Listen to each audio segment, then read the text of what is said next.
You're listening to the Marginally Geeky Show, the epically geeky book club.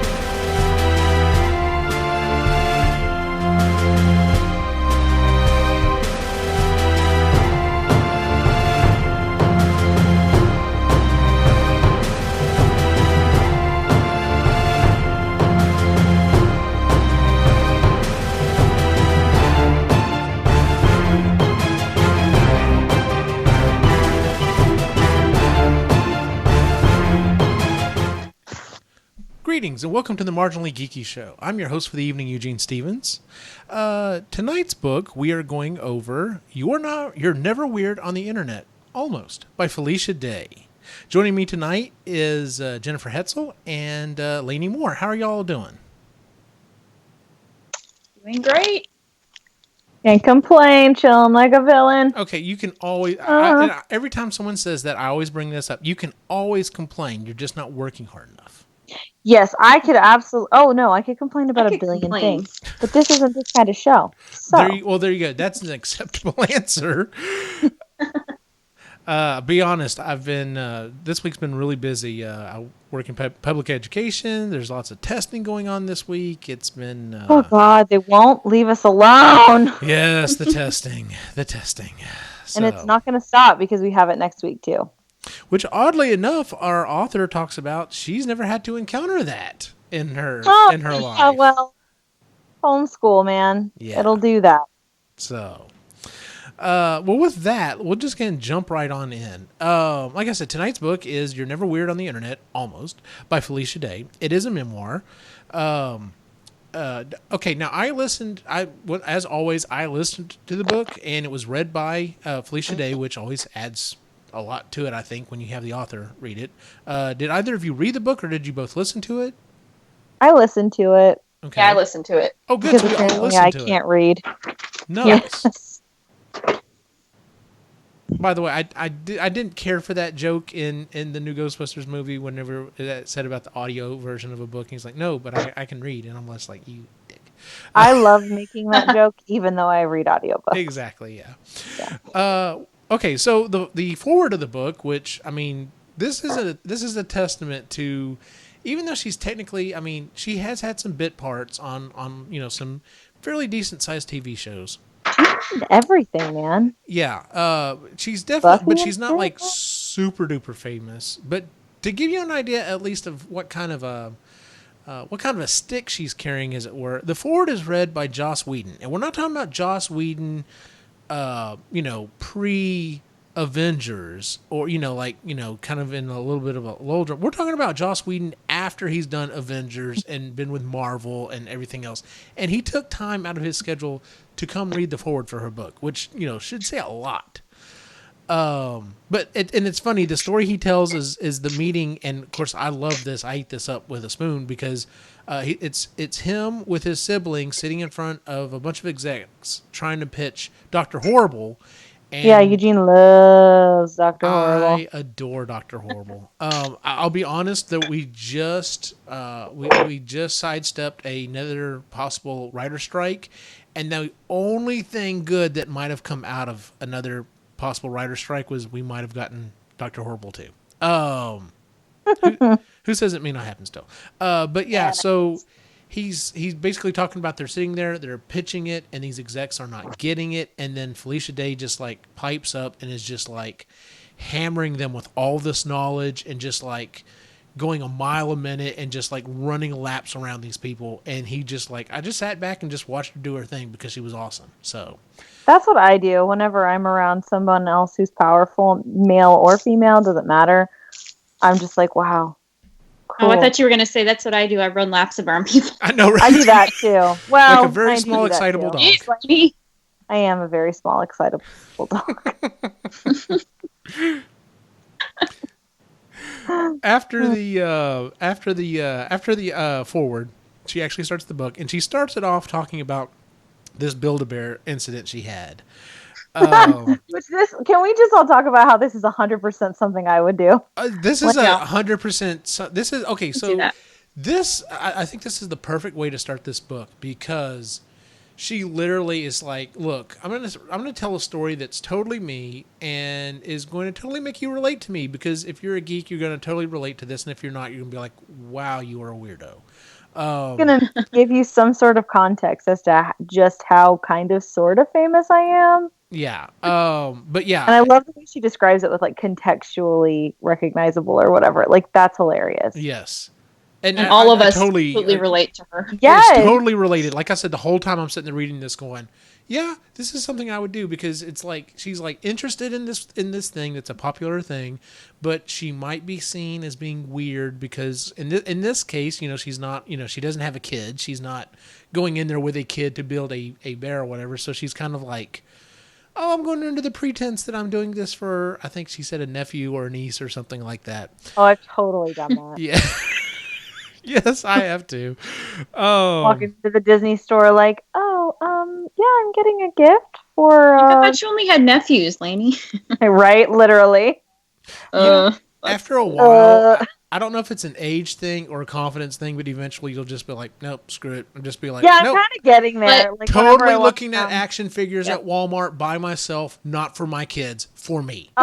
Running around a Disney park, meeting characters for myself. There you go.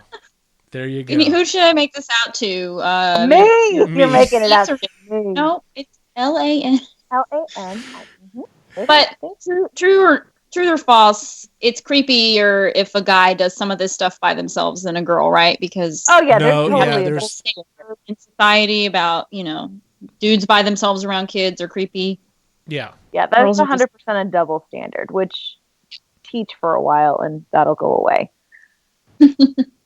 Show.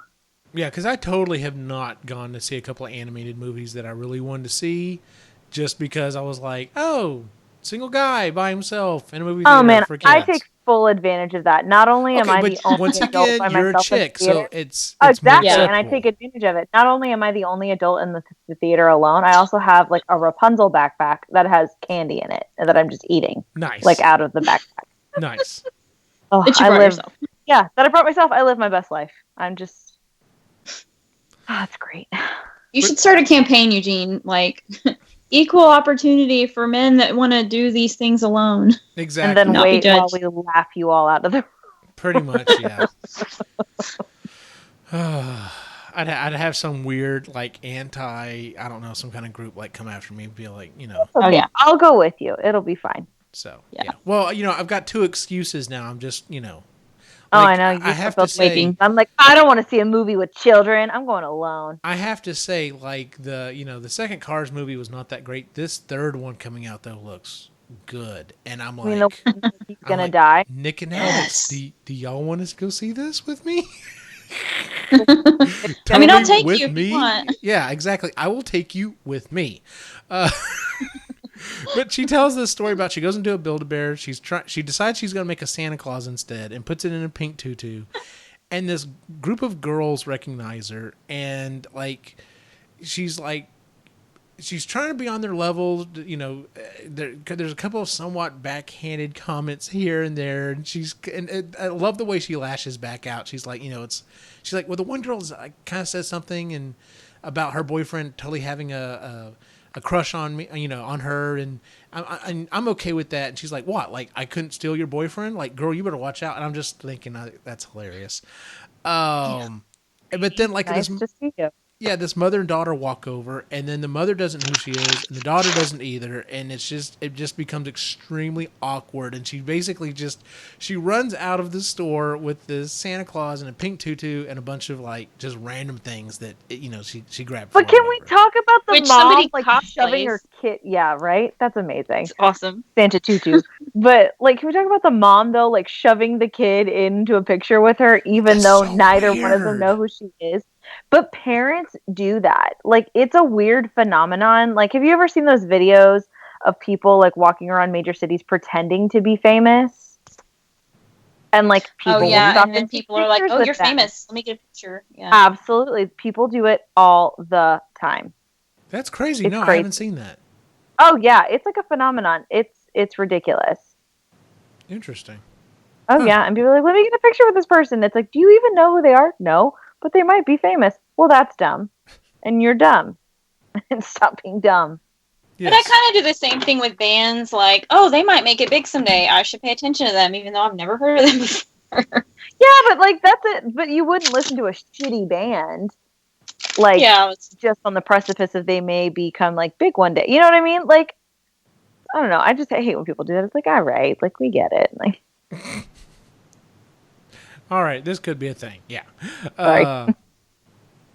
Yeah. That struck me as so weird, but obviously it's a thing. It's weird, man. Well, speaking of weird, so she talks about she was weird growing up. She was homeschooled because her parents were, as she put it, semi-hippies.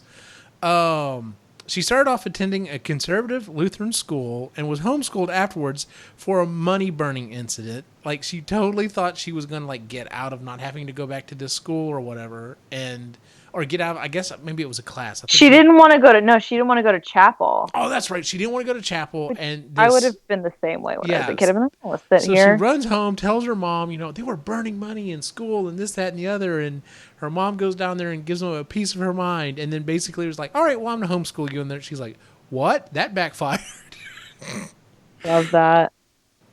But I guess I was always under the impression too that she was homeschooled for like religious reasons. Mm-hmm.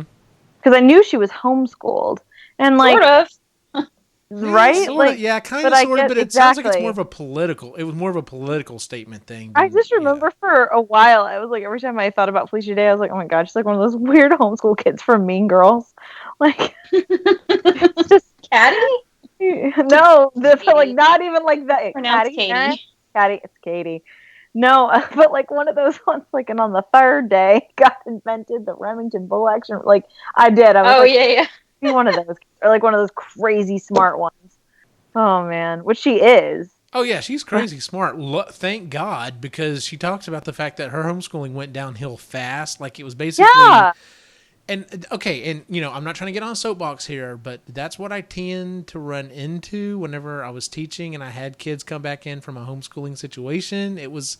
I'm sure there were good, there was a good thought process there, but then you realize, wow, I can't just phone this in, but apparently your mom did. So insane follow through and schedules and like a commitment to a routine in order to make homeschool work correctly. Yeah. It is not like put a book in front of your kid. And unfortunately, a lot of people don't realize that.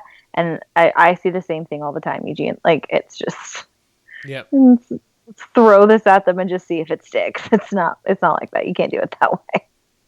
But I mean, okay, so on top of that, so at least, she said the homeschooling went downhill fast. Like, basically it was like, it started off pretty good. And then over a couple of days, it was like, oh, well, we're going to take a day off. And it was just like, okay, well, just as long as you're reading. And she said, luckily she was encouraged to read, and she loved Perry Mason of all things. And I'm just go figure. So even if she was, homeschooled aside, she was still going to be weird regardless, because Perry Mason, as at what, whatever age she was. Hey, man. Yeah. Some of us grew up with really old TV shows. Leave me alone. Well, no, she was talking about the Perry Mason books, remember? God, that's right. It wasn't even the TV show. It was the books. That's ridiculous. Because she said she did not like, what's his name, who they got. That's right. She didn't like him because she felt like he didn't look right. Oh, my exactly, because he was her first crush, and she's like, that is not what he looks like. Not what he looks like. My God. She did love math. She was sad when she got her period because she was learning calculus, and girls get dumb about math. Which isn't that just a metaphor? Oh my God, yes. The way that we talk to girls about STEM fields, like, mm-hmm. Oh God! By that time, we're just told that we're told so often that we're not good at math, that we're not supposed to be good at math, that by that time we're like, oh, okay, I guess I'm not. Yeah, that kills me. So the rest of her education was basically, it was her reading books about whatever she wanted to read, which I will say there's definitely some benefit there.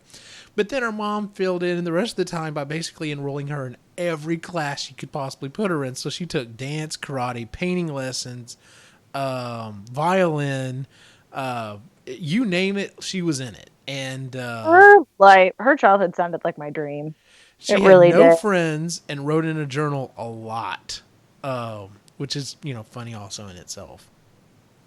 But she does talk about she had some friends in the dance class, and she was really into astrology.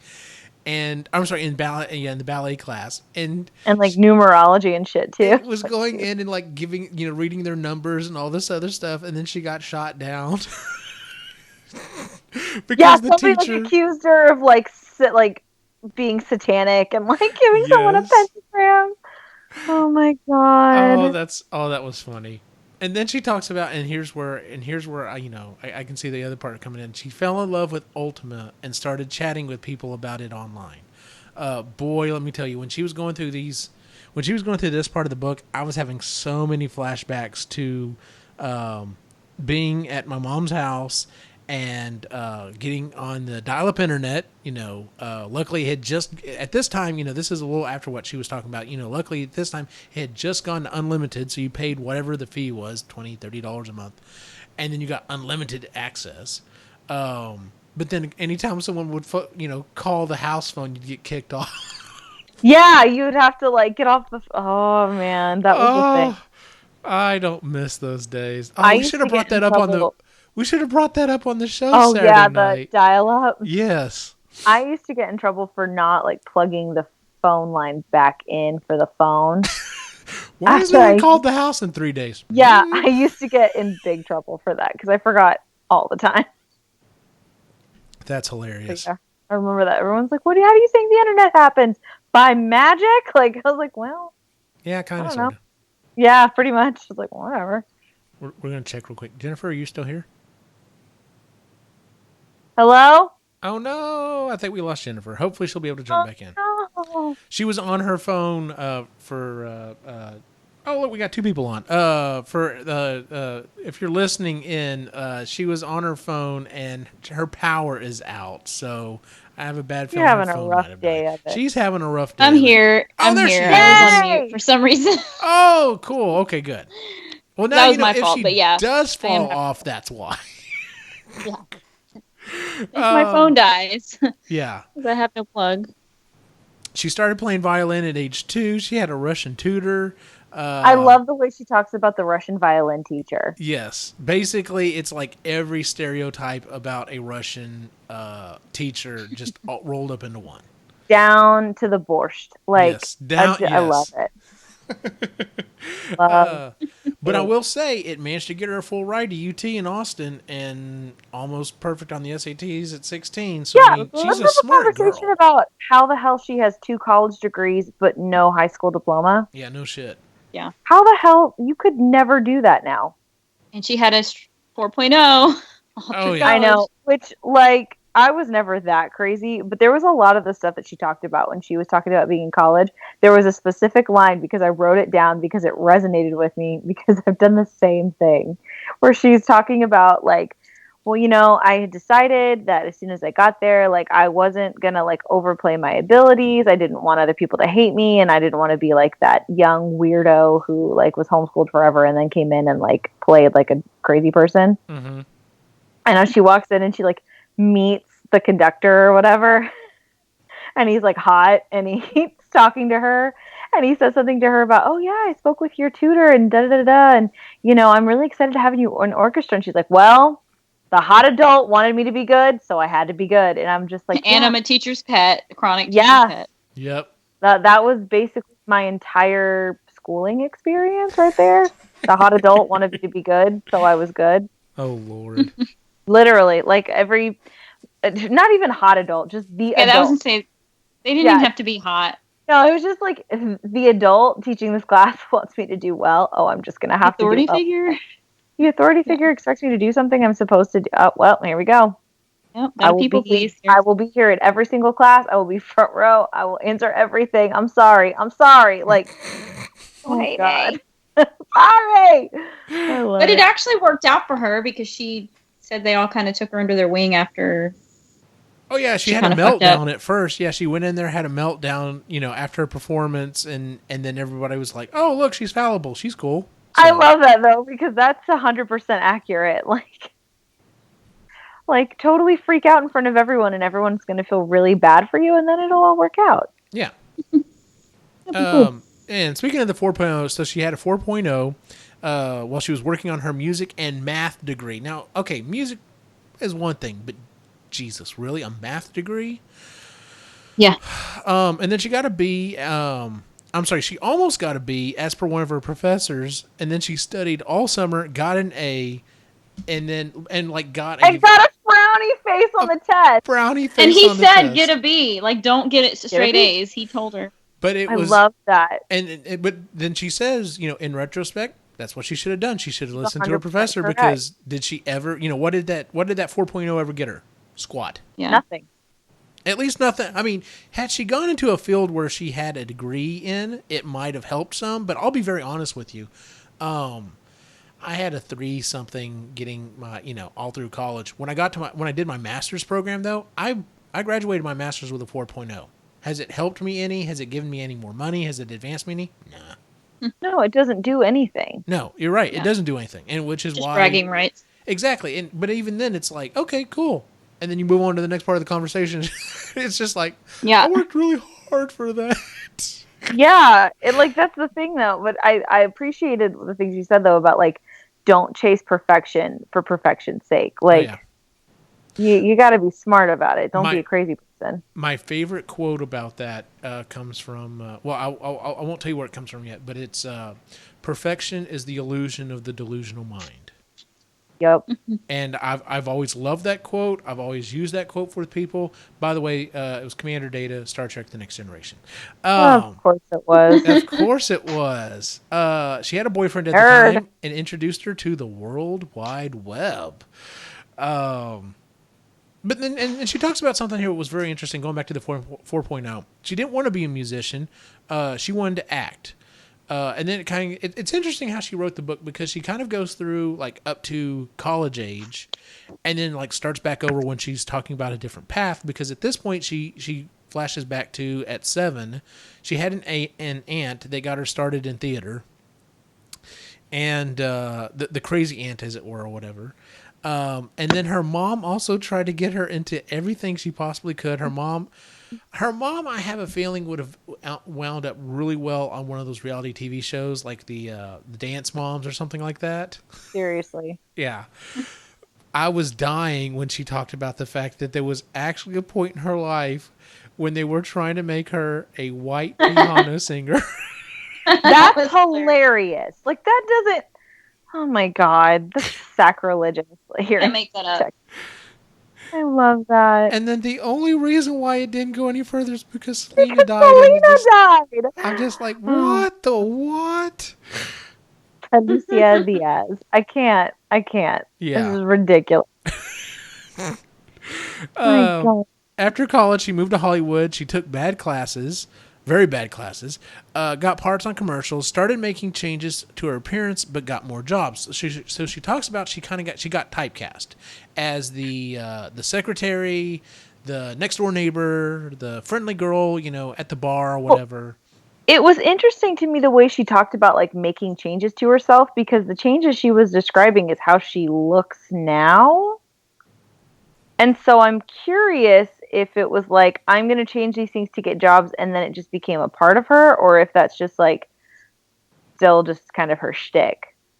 I've never been able to figure that out about her. I don't know, because I mean, she had the longer hair for the longest time, and then she, went really short, and I think she's kind of slowly started. Oh yeah, girl, I know she went short, because when she got that pixie cut, I got my pixie cut, and it was worth it. Oh, that's right. I forgot about that. I took in a picture of Felicia Day, and I said, "Give me this," and that's what they did. I love that haircut. That was a great haircut. But then she starts talking about she started getting depressed. Because, she was like, I'm making more money, I'm working more jobs, I'm getting more work than I've ever had, but this isn't me. And so I guess going back to that, I guess maybe she just kind of fell into her current look, or maybe that was the look that people could see her in, and, she just couldn't see it at that time. But she started getting depressed, and she started playing World of Warcraft in 2005, that her brother introduced her to. her brother and her used to do a show on Geek and Sundry, her channel on YouTube, where they were playing games that they never got to play growing up or whatever. So they were playing like some of these violent 16-bit area games, like older games or whatever, that they're like, wow, we would have loved this game back then, but we couldn't have played it because it was violent or whatever. So, but then she started playing, and then she starts going into this whole thing about playing this game called Puzzle Pirates.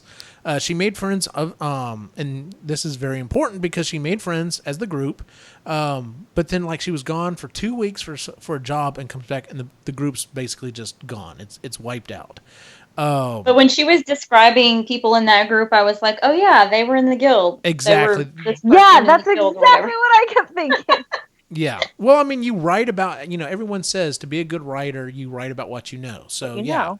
The whole time I thought I had the exact same thought, Jennifer. I was like, so okay, that's pretty much, and she even says that, a lot of the guild members are amalgamations of maybe a couple of the different people, but yeah. Yeah. So, let's see here. Let's see. Okay, but and I have to, and I totally agree with this too. I have an addictive personality. I'm also, OCD, in that, I tend to get stuck on something and kind of keep driving forward with it. But yeah, I have an addictive personality. In fact, I didn't really have any of the newer game consoles at the time when I was doing my master's program, mainly because I didn't really need the distraction. But whenever I finished, I was, my wife asked me, well, what do you want as a graduation present? I told her I wanted an Xbox 360, and she was hesitant, and there were several other people that were like, are you sure you want to do that? Because he tends to get sucked into stuff. So I understand that. I do. I tend to be that way. So yeah, I'm the same. I don't play games anymore because I would be up until 4 a.m. or, doing it at work or whatever. So I just don't do it. See, I never got into games, and I didn't get into games because of a reason that she also touched on in the book. Which was? When she talks about like when she was first learning how to play World of Warcraft, and she's like, it's hard sometimes to learn how to play these games because usually people's reaction to if you have a question or you're having a hard time with something is just, it's not that hard, asshole, like just figure it out. Yeah, the learning curve. Oh yeah. Yeah, like she had her brother to help her. Exactly. And she's like, and she even says it, she's like, especially for girls, like it's not a super welcoming group at first. And so if you don't really have like an in with it at some point, like, and you're not really conditioned to want to play video games either as a girl. So it's like, even if you develop an interest in it, you got to really want to do it to like get into it. Yeah. And by the time I got old enough to be like, maybe I do want to, it was so intimidating because like, I didn't know what I was doing and I was terrible at it. And I was like, well, I would rather not be the token girl trying to play the video game and look like a dumbass. If nobody's going to be nice about it. Yeah. Yeah. Like no one's going to be like chill about it and actually like teach me how to do this. So I'm just not going to do it. Oh, I mean, but it's intimidating at this point. Like the idea of me trying to pick up something that's already pretty well established would be like, I'd be so far behind the curve. I'd be like, I'm never going to catch up. So why bother? But no, totally get that. And she said that, she almost gave it up, but then she was complaining to her brother, and then they started off as they built new characters, and he actually, walked her through how to do everything. And then it just kind of took over her life. Like she started going to auditions. Basically her friends lost touch with her, like for like in some case weeks or even months at a time. That's great. Yeah. But you know what I found interesting? Like when she would go into this or other parts of her life where she was like obsessed with something like school or whatever it was, like she always had a boyfriend in the back burner, but it was like not a big part of her life. She was always like, oh yeah, and my boyfriend at the time. And I'm just like that wasn't even a big thing, Yeah, it was just like, okay, well, maintain these relationships without like actually nurturing them and being active in them. I don't know. That makes sense. Well, yeah, like how are you continuing? I don't know. That doesn't make any sense. Okay, well, and I thought about that. You'll bring that up. That's a good point. I thought about that, and then I thought, okay, well, what type of a guy would she most likely, not to stereotype her or anything, but what type of the guy was she most likely probably dating at that time? And I would be willing to guess they're probably pretty geeky, probably not quite sure about the whole dating thing as well. So they may have been perfectly fine with dude, I've got a girlfriend. And to me, that means she's in the house. And that's it. We spend 12 hours a day gaming. Exactly. I do my thing. Yep. She does her thing. And, because I can't see, I mean, once again, not to project or whatever, but I can't see her being with someone who would have been like a more quote unquote traditional type relationship where they're like, well, hey, let's go out to dinner tonight, or let's go watch a movie tonight, or especially with what she was talking about, there's no way that would have happened. Like that wouldn't have held up. Yeah, so. That's interesting to me because I'm always fascinated with how, people maintain relationships when they don't seem to actually be in them or investing in them. I don't know. But hey, if it works for people, it works for her. That's right. Yeah.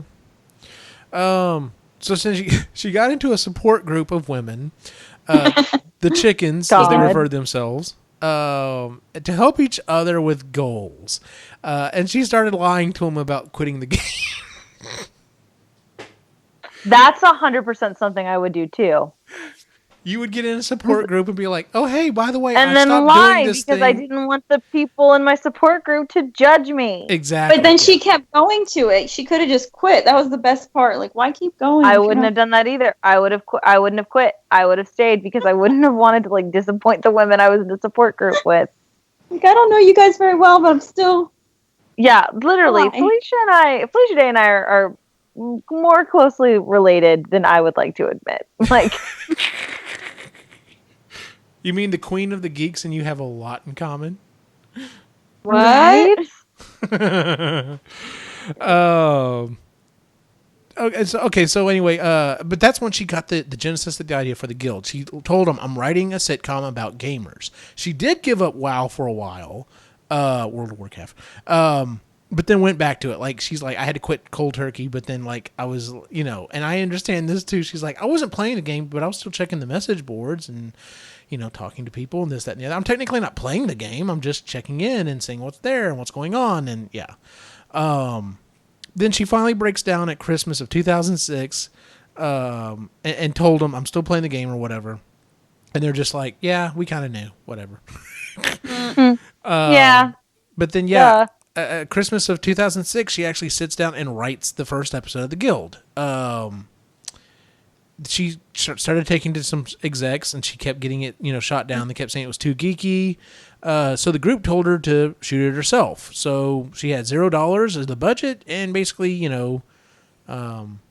put it on this brand new service no one had ever heard of at the time called YouTube. Mm-hmm. Wow. To think that YouTube was only 10 years ago, by the way. Like, that's incredible. Yeah. As much as it, affects everyone's day-to-day life now. It's crazy that it's less than, it's just over 10 years. It's the second largest search engine in the world. Yeah. Like next to Google. which of course is owned by Google. Yeah. So they technically own number one too. Yeah. But yeah, so, she shot the Guild. She shot the first season of the Guild. Basically had to call in every friend and request and Baby. Anything. Yeah. She had to call everything in that she possibly could. They shot it in the summer of 2007. She said it was stressful, but she enjoyed it. And she said social media at the time, this is the other thing that kills me, social media at the time was just starting to get used, so she used it to promote the show. And she was lucky enough to get hit at that time on the front page of YouTube, which was still at that time handpicked, which I can't imagine that now. And it went viral. And they finished the first season. They met with some more execs, but they turned them down. One suggested asking fans to contribute, so they added a PayPal button to the site and was funded for season 2 before Kickstarter ever started. This is one of those times going back, and especially at this point when she's talking about it. Now, granted, I love the Guild. I really do love the Guild. I can go back and rewatch it. It's. I love the Guild. It speaks to me. I love that show. But this is one of those things. This is one of those Steve Jobs and Steve Wozniak situations where she created something at the exact right moment at the exact right time in history. Like, she was able to ride that rising wave of both YouTube and social media, so like Twitter and stuff, at this, at the exact right time, and it just, skyrocketed her. But then she talks about she had a breakdown in the kitchen while she was sending out DVDs.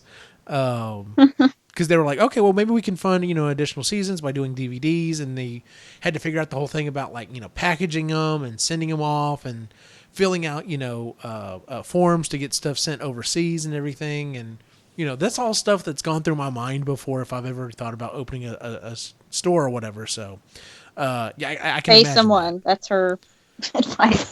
Oh yeah. Mm-hmm. If you can afford it, that is. Yeah, that's true. But then she meets with Xbox, and she's like, well, I've met with all these other people, and they keep shutting me down. So she's like, I go in there, and I'm basically like, I'm just going to make these demands, and then I'll walk out of this meeting and at least say I've done it. And she's like, every demand I give them, they're like, yeah, that works. And she's like, I can't believe this happened. And then, they ended up funding her for the next 4 seasons of the Guild. Thank God. Thank you, Microsoft. Then they at that time they made the #1 video that hit when it hit iTunes. It actually beat Taylor Swift for a week, which I mean is pretty phenomenal at that time. I would ride that high. Oh man. I know you're not a huge Taylor Swift fan. I'm good, thanks. But and I love that video, by the way. That video was awesome. And then she was on, it kind of flash forwards a second. She was at the Dr. Horrible panel at Comic-Con in 2008 in front of 5,000 people.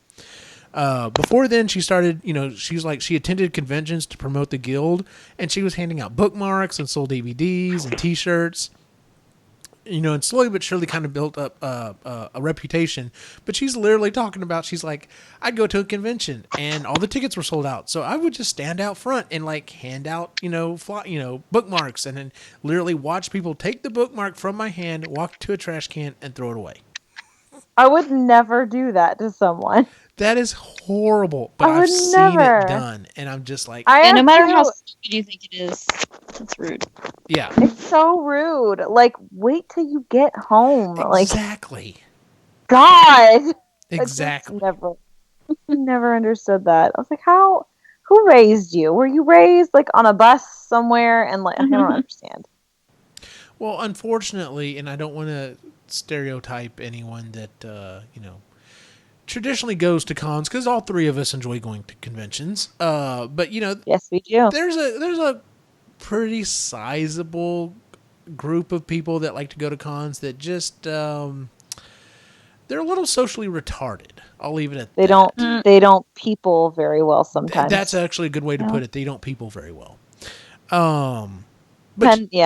But she talks about she enjoys going to cons. She always tries to be, accommodating because, of how awkward she is. Like, and then she talks about the story when she met Nichelle Nichols. Oh my God, I love that. She called her. I like your jacket. Yeah, she knew my name and I didn't know what to say. And she's like, I like your jacket. I like you. Oh, You're big good. fan. And just like ran away. Yeah. Which I liked... when we read Carrie Fisher, she was like, I did this stuff begrudgingly. She called it her lap dance when she went to cons. And she kind of came to love it and accept it. But, I love that Felicia just, from the very beginning, was all about going and connecting with the fans. And that was just her thing, It's just neat how different celebrities... Well, and I wonder if that had anything to do with her rise to fame. Do you know what I mean? Like, she was so involved in, the grassroots campaigning of, really building her little empire, whereas emailing businesses to about her video and stuffing her own envelopes, all that stuff. That's not something typically you think celebrities doing. Exactly, and that's just it. Is like with Carrie Fisher, it was like I was making this totally weird little movie, and then all of a sudden it was like a huge deal, and I don't really know how this happened and help. So yeah, it's just of course the other side of Carrie Fisher's, like she said, was no one had ever been to that level. Like, no, I mean, that even Cary Grant didn't run into what they ran into on Star Wars. Like, there's no equivalent. Yeah. So, yeah. No. And then she started talking about starting Geek and Sundry with YouTube in 2011, launched in 2012. Can we back up real quick? Yeah. I was just really sad about. She kind of just glazed over Dr. Horrible Oh yeah, Yeah, I did I this did thing. I too. was on a Didn't really panel. talk about She it hardly very talked much. about it. I was hoping for some more inside scoop or how she got the gig or why, and it was like kind of just, oh yeah, we did this, and I don't know. I felt a little Well, why, girl? Yeah, out I of always that. wondered about that as well because I mean, okay, a lot of the other people on Doctor Horrible, were were stars. I mean, and so Hmm. I could see Joss Whedon, picking and pulling these people. He obviously saw something in her. But you're right. I thought about that as well. I was like, well, I wonder how did you fall in with Joss Whedon in the first place? I mean, Yeah. Where'd you meet? Why did he pick you? What did he, see? I don't know. damn it, It's too bad just we such a couldn't have gotten cool her. project Yeah. Oh, I that, love it. Yeah. So, but no, that's a really good point. So, if I ever get a chance to ask her out, that's the question I should yeah. ask her. That'll be what I ask her. How did Yeah. you Bring meet that up. Joss Whedon? Hey, Felicia. And I have a feeling she'd probably go on and on about it and be like, "Oh my god, I forgot that in the book. I have to rewrite the Well, book." and I wonder if that had anything to do with because she talks about how like she doesn't talk too much about like her celebrity friends. Like she tries to not dive in too much because she's like, I would be pretty annoyed if like someone I had worked with had like written about me in their book, like she smells good, I guess, and like that was it. Like, Yeah. so I get it, but to not even be like, yeah, well, I met him by doing, it's like, hey, girl, like people Even want if to it There was know. were a something lot as of things she didn't talk a lot about, that she probably could have. Like even all the if it was shows just she something as did, and benign as I went in for an audition and it was Doctor Horrible and they thought, oh, you know what, you'd be good, and that was it, and that's literally how she got it. Like it was nothing extra to it or whatever. But yeah, it would have been nice to at least hear that. She didn't talk about Buffy. I was shocked. yeah, she mentioned like, oh, I had this character and I had a pop figure. That's it. Yeah, for Supernatural. But I was like, come That on, was like cool. that's pretty neat. I really like my pop figure. Okay, well, cool. Like, I guess she wanted it to be more focused on her projects and the things she created, which is cool. But I get that. we know her for a lot of things, not just that. True. Absolutely. Although I will say, I'm glad she. If it had to have been an either or, I mean, granted, it could have been longer, and we could have got more of that stuff. I would have enjoyed the extra stuff, but given the choice between the more Hollywood type acting she's done, and the Guild and the Geek and Sundry, and the quote unquote more heart projects. I'm glad we got what we got. I would have. That is more interesting to me, but I'm like y'all. I would have liked to know a little bit more about the other stuff as well. I was pretty fascinated with the story about the guild because I do, that is one of the first places that I saw her, and so it was kind of cool. Well, yeah, I remember seeing her, as bit parts here and there, but yeah, the Guild is where I, as you say, fell in love with her. Like that's where I was like, wow, like she's awesome. That's Felicia Day, cool. And she wrote this. Yeah, no joke. Yeah, pretty much. I was like, wow, girls can do anything. That was pretty neat. So yes, you started Geek and Sundry with YouTube in 2011, launched in 2012. But she was depressed and she had a breakdown from stress, of the new business and not having started the last and sixth season of the Guild. It sounds like she's also somewhat prone to depression because she talks about she's kind of been depressed on and off through different things. Of course, it's one thing to. And she talks about that, she studied in college for certain types of jobs. She didn't go into those types of jobs. But the types of jobs that she wanted to do, all this other stuff came along with it, which, she had no training on, like, running a business, starting a business, doing all this other stuff. So, I understand that. It would be nice to just be able to do the shows that we do and not have to worry about all the back end stuff, but I have to worry about all the back end stuff. So it's like, all right, well, I need to learn how to promote stuff on social media now, and do HTML coding, and Pass. If I could, I would. In the spring of 2013, she was so overridden with panic attacks, she had suicidal thoughts and got physically sick. Finally, she goes to the doctor and found out. By the way, on my notes, my notes now automatically capitalizes doctor.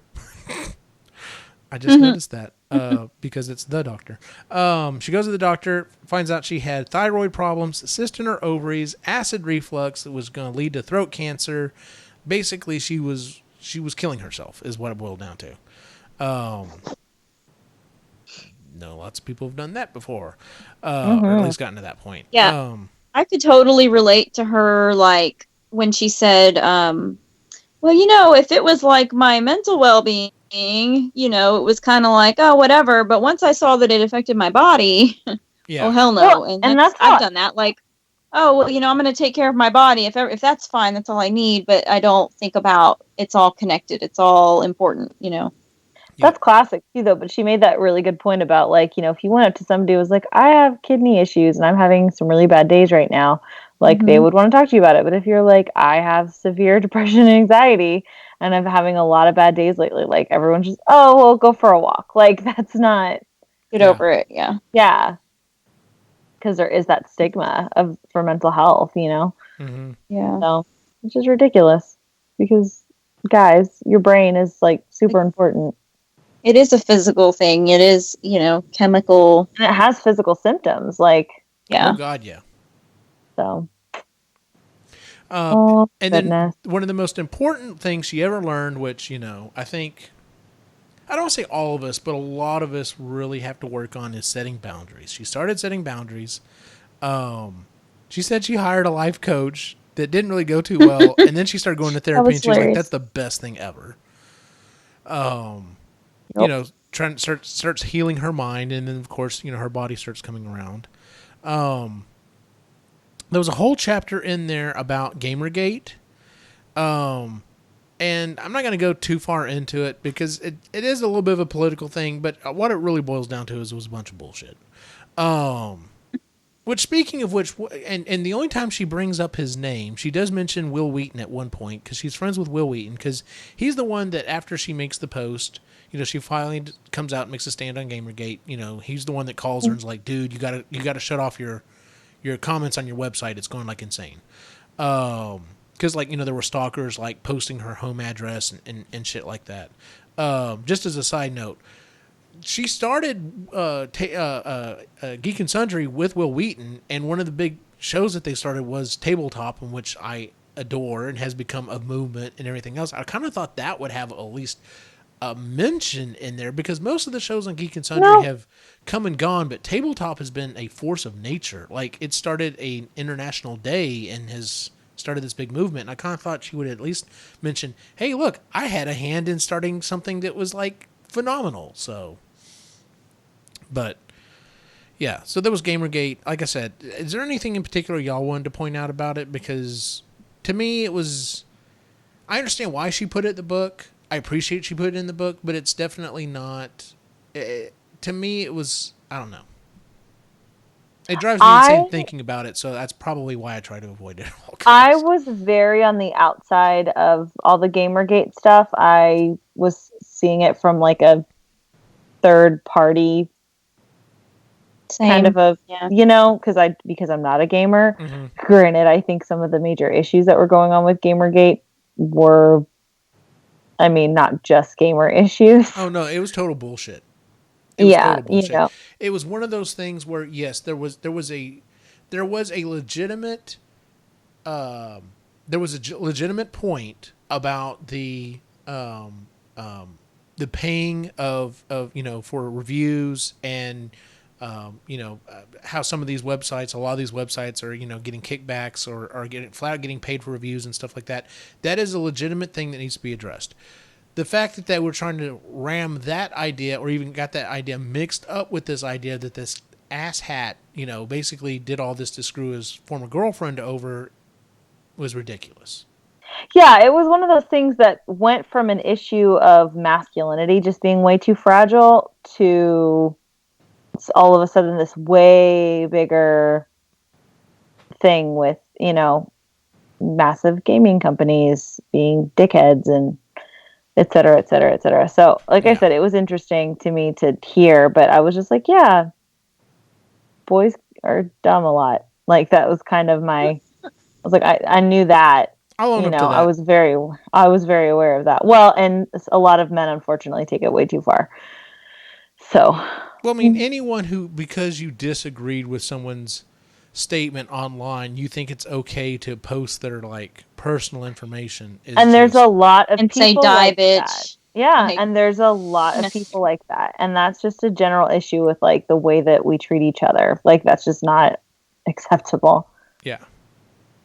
So, and a lot of the way that some people think they can talk to other people on the internet, especially cough, cough, men talking to women, but still, you know, it's just like I we said, all have to think the same, and if we don't, then you must be a terrible person and you should die. exactly, Yep. and you only think this way because that's a X, mature. Y, and Z.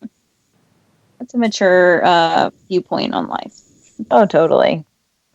But and plus, like I respected the thing that she said about like, you know, for once I was walking down the street, saw two guys that looked like gamers and crossed the street because the community that I was a part of no longer felt safe. Was ripping itself apart, which is ridiculous. Yeah, that is 100% totally fucking video games of all. Yeah, and I totally like, and maybe that's being a woman thing, I don't know, but I was like, I totally get that. I 100% get that. That makes total sense. Like all of a sudden this community that you were a part of is no longer a safe place for you. And so you're going to treat it differently. And it makes you upset because this is a place that you've gotten a lot of joy from over the years, and it's sad. And you have every right to speak out about it, you know? So, but I was not again, I was an unbiased third party, kind of outside looking in on all of this when it was actually happening, and I wasn't aware of her involvement in it. This seems like a great analogy for something that's happened recently in the United States. I can't think sure does, doesn't it? Yeah. Interesting. like exactly how I felt. Yeah, exactly. Past few months. Anyways. So she gives advice about running business, not letting the business run you. But then she sold the company to Legendary Entertainment in 2014. So I'm guessing at this point, I mean, I'm sure she made some money off of it. A decent amount of money off the deal. I don't know if it's enough to retire on necessarily, but, she's still working. Granted, right now she's currently raising a baby. Look, like she was still active in the company, though, right? Oh, yeah, she's still doing stuff. She still posts videos from time to time. And, of course, the reason why we didn't see her for the longest time was, baby, and probably why we won't see her for a little while is baby. Which was hilarious, by the way, that, like, it was nothing. And then she's like, oh, by the way, I'm, like, super pregnant. This thing's coming out of me in, like, 2 days. And that was the funny thing was that what she did? She didn't announce it? Oh, no, she said nothing about it. She has dropped off of the channel before because, like, when she was doing the book tour, there was announcements about the book and everything, and it was like, okay, well, listen, I'm not going to be on some of these shows for quite a while because I'm promoting the book. And everyone was like, okay, cool. So whenever she just kind of dropped off again, everyone was like, oh, Felicia Day's probably working on a no big project. Yep, she was working on a new big project. She is working on a new big project. Mm-hmm. Creating a human life. I love that. I just thought it was funny because all of a sudden she's like, oh, hey, BT Dubs guys on Instagram. Is her baby daddy the guy that, the boyfriend, the elusive boyfriend that was brought up several times throughout the book? I would think so. I don't know. Like, I wonder if it's the same guy or if she, was dating different people at different stages of her life. And well, because the other thing is, you're right. She doesn't really talk very much about her relationships, which I kind of appreciate. Like, if they're not integral to the story, there's not a need, Yeah. But at the end, she says, she thanks him in the credits for putting up with her bullshit or whatever. Think it must be the same dude. I'm wondering, is that the guy she ended up like marrying or having a baby with or whatever? Probably. If he'll hang out with you when you're being a total crazy person, like he'll probably stick around for a while. So to the Wikipedias, no, not a bad idea to procreate with that dude. Joker's Wild says my mom says girls are icky. She's right. In fact, we're gross. Stay away from us. That's right.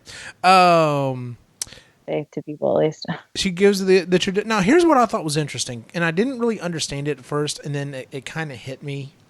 She then goes on and kind of gives the traditional type of thing, like my personal thoughts, my best wishes or whatever. She hopes people will follow their dreams, no matter how weird they are or whatever.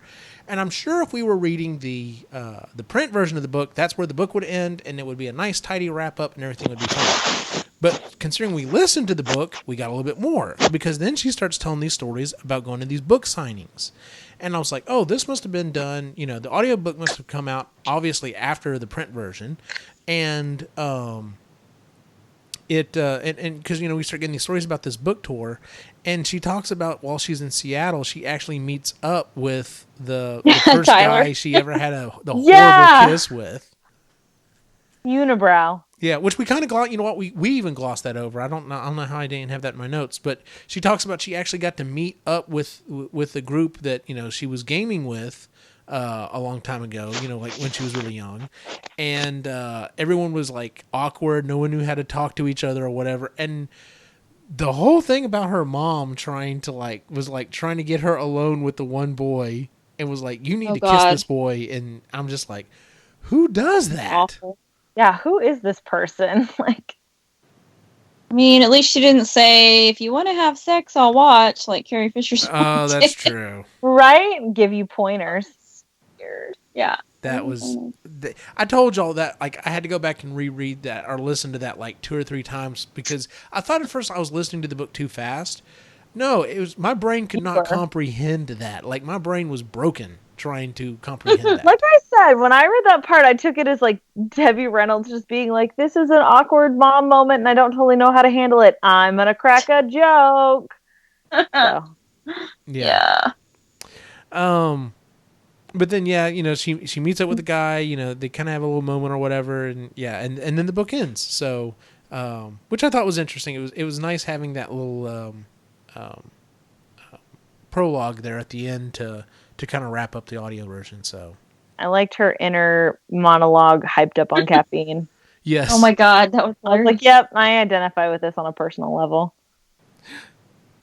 I'll hold the baby! It's like yelling, like, yeah, sounds about right. Yeah, par for the course. Yeah. So overall, what did you think of the book, Lainey? I liked it. I enjoy her her writing voice. You know what I mean? Like I like I say character that it's written in, but it's her. Like I enjoy her point of view of these stories. There's definitely some stuff in there that I don't totally relate to because I am not as big of a part of, I'm not a part of the gaming world at all, but she is so integral to like the geeky world. But like I said, I was interested to see how much I identified with some of that stuff. I was like, oh, well, okay then. I definitely don't also do that also. Cool. That's totally neat. Thanks, Felicia. What about you, Jen? That's part of the reason I like the book is because it was like, oh, this is a real, like this is a celebrity, but she's got the same hangups and quirks as me, or I could see myself, if I was in that position. So I liked it. I always like kind of hearing the inner workings of, people's lives that we think are one way. And then we kind of find out like, oh no, they're kind of like us. They have these kinds of problems or worries or whatever. And Felicia Day is just awesome anyway. So oh yeah, I liked it. It was great. Yeah. I'm That's like, good. It's a good hearing it in her read. voice. The inner voice is what really sells it for me. I mean, granted, the situations that she got herself into from time to time, I'm like, yep, totally can relate to that. But it's the thought processes that go on behind the scenes. It's like, oh, good, so I'm not the only weird one. Yeah. No. Well, I mean, you're weird, but I mean, there's other weird ones out there, which is always a nice little. Yeah. I'll take it. Good book. Yeah, I enjoyed it. I'd love to see and we kind of talked about that. I don't think we'll ever will, but I'd love to see another one from her where she talks about some of the other stuff, like the more mainstream acting stuff or whatever. So she could. Carrie Fisher wrote a bunch of books about herself. That's true. So she got to do something while she's in between Instagramming about that baby, which by the way is hilarious in itself. I love that. So she just randomly Instagrammed on Easter, and I was like, "Where's the kid, man?" Have either of y'all met her at a con? No. No, Oh but I God, would I would love to. Have you? No, I haven't. Okay. I don't normally go to see celebrities because, money and time. But Yeah. Yeah. I I'm feel not like about that. if she's in Austin enough, maybe one of us could run into her someday. Probably. I mean, apparently she comes back sometimes, so. Yeah. My Who problem knows? is she would probably be somewhere, and I'd be like, I would either not recognize her, or I would Yeah. be totally oblivious to everything else going around me because I do that. She'd be starstruck. So, because otherwise I'd be I like, don't I don't think I would be starstruck. I just would be like, how do I approach this person that I admire without seeming like a total jackass? especially ruining now their with the night, baby, yeah. like especially if she had the baby, I'd be like, Yeah. I don't want to say anything or Yeah, and just like, yeah, I used to have this like recurring like scenario that I would play out in my head of like, what if I run into this YouTuber that I admire or this podcaster? Or when I was at Disney World, it was always, what if I finally see Joe Rody? How am I going to react to my favorite Imagineer of all time being in my general vicinity? And I You're gonna say like a Disney character. Like, no, of course what not. if I No, meet not. And what if I see Mickey? In real life, no. I used to see Mickey all the time. or whatever? I see Mickey. Never mind. But Mickey's ridiculous backstage. But no, like I used to always just tell myself, I'm like, okay, you just look at them, you smile, you nod, say, really appreciate your work, and then you just keep going. Like that's just Yep. figure that's how I would always approach an actual celebrity and not just Imagineers walking around the park. I'd be torn between like, oh my God, I love this person. This might be my only chance ever to see them, and coming off as a weirdo or ruining their night or whatever. But I like it think as depends. long as if you just came up and were like, hi, are you so and so? I'm a big fan of your work, something like that, and just kind of left it at that. And if they want to keep, if they want to keep talking, that would be fine. But as long as it's just short and sweet, and you don't try to like bring a lot of attention to it or whatever, yeah, not like, those will people you have my probably be fine. babies? You Yeah. like read their body language and like their Yeah. social Yeah. cues. If you're a normal If person. I was gonna say if you have that ability. I do. I do too, but I'm just saying there are people who wouldn't be able to get that. They would just like be like, I am. "Oh my God, it's Felicia die," and just like, yeah. So, I'm good at that. so, well, all right, ladies, thank you for joining me on this one. Our next book we're going to be reading for next month is going to be. Jennifer's been hounding us about this for a couple of months now, and it finally came up in the rotation. We're going to be reading 1984 by George Orwell. So, no particular reason we're reading that one for any reason. Not at all. Yeah. Mm-mm.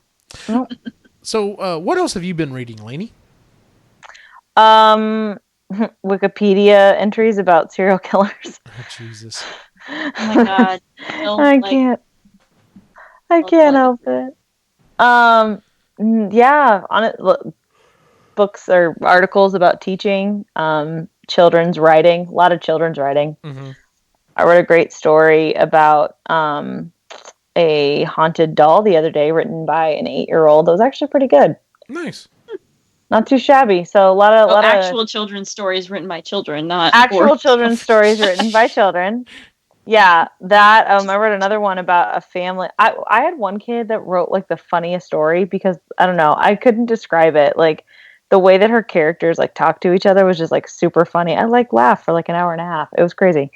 But yeah, that's what I'm reading. A lot of that, and I'm piling up a list of books to start as soon as I get out for summer. Nice. I'm so ready.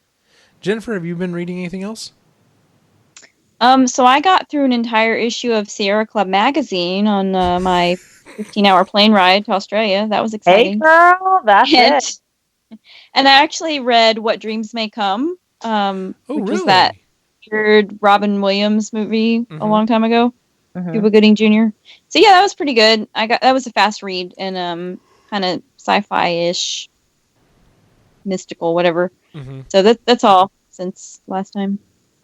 I still have not seen that movie. I always wanted to. I've never been like, okay, I'm gonna sit down and watch this. Kid. Yeah, I saw it years ago as a kid, and I needed a couple books to bring on the trip, so I grabbed that one because it's like, oh, I've been wanting to read it, and yeah, it wasn't awful.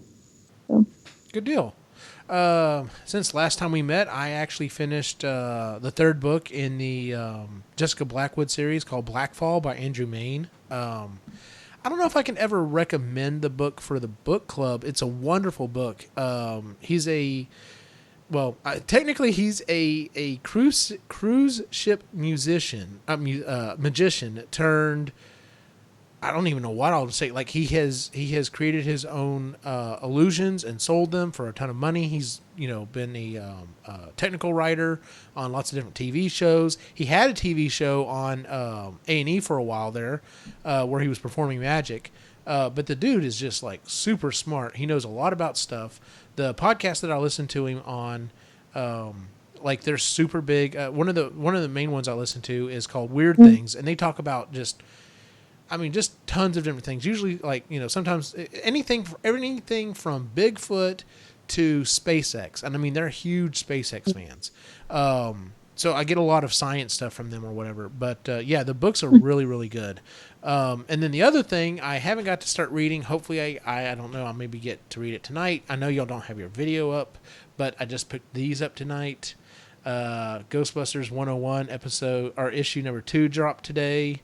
So I'm hoping to maybe read that tonight, if not, definitely tomorrow. So it's the crossover between the old group and the new group, and so far so good. I'm enjoying it. So well, that is our episode for the night, ladies and gentlemen. If you would please give us a 5-star rating on iTunes, Stitcher, or Google Music, wherever it is you listen to the show. You can watch us record it live on YouTube. We do it once a month. Usually it's the last week of the month. It's been more so the first week of the month. Whatever. It happens, hashtag. Hey, one book a month is, pretty good for. Yeah, I feel like I'm doing adults. pretty damn well. Oh yeah, like I can't believe I managed to squeeze a second book in. And honestly, the only reason I was able to is this was a shorter book, and I'd already read it a couple times or listened to it. I guess. Did you read it or listen to it? Listen to it. I always say read. I mean listen to. Yeah. Not read. Yeah, because I can't read. But yeah, if you would definitely, go out there and give us a 5-star rating. It definitely helps get the word out about the show. So, and then of course, tell everyone you know about it. If they're into geeky literature and you think they'd enjoy the show, turn them onto the podcast or join us in the chat room. By the way, thank you, chat room, for joining us this evening. Yeah. Hey, thanks, guys. Lady, where can we find you on the internet? You can find me on Twitter and Instagram at It's a Lanybird, and over on the Epically Geeky Show and Epic Rhythm and Brews, and on epicallygeeky.com. Jennifer, where can we find you online? Instagram and Twitter at Het's Gonna Be Me. You can, of course, find the show on the website, epicallygeeky.com, or on Facebook, Instagram, or Twitter. There's Molly. Facebook, Instagram, or Twitter at Epically Geeky. And you can follow my individual wacky adventures online at Optimus Gene on Facebook, Instagram, and Twitter. For everyone on the site, have a good night.